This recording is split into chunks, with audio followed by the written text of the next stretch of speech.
તો હેલો મિત્રો, કેમ છો? આઈ હોપ કે તમે બધા મજામાં જ હશો.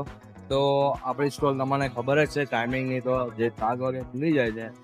અને એક્ઝેક્ટ આપણે બટાકા પૌવા આપણે 1-2 કલાકમાં પતી જાય છે, જે તમારા સપોર્ટથી.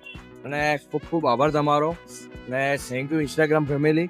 અને જેને બી આપણા બટાકા પૌવા ખાવા હોય તો એ આપણે ત્યાં સ્ટોલે મિનિમમ 7 વાગે આવી જજો. આપણે સ્ટોલ ખુલી જાય છે. ઓકે મિત્રો. અને એનું ટાઈમિંગમાં ફિક્સ નથી, ગમે ત્યારે પતી જાય એમ. ઓકે. અને બીજું કે આપણે મકાઈ ચાટનું તો છે જ, તમે એમાં બી સપોર્ટ કર્યો છે. અને જે આપણે ફ્રૂટ ક્લાસનું હતું એમાં બી સપોર્ટ કર્યો છે. તો થેન્ક યુ ઇન્સ્ટાગ્રામ ફેમિલી બધાને. અને આવજો અને મુલાકાત લેજો. અને એક્ઝેક્ટ તમને લોકેશન તો ખબર જ હશે. એક્ઝેક્ટ સામે જે જૂની સરકારી હોસ્પિટલ એની સામે જ છે આપણે ગણેશ રેડીમેડ શોરૂમ. એની બાજુમાં જ છે આપણે મકાઈ ચાટ, બટાકા પૌવા અને જે આપણે ફ્રૂટ ગ્લાસનું છે તે. ઓકે મિત્રો, તો આવજો અને એકવાર તો જરૂરથી મુલાકાત લેજો. Thank you.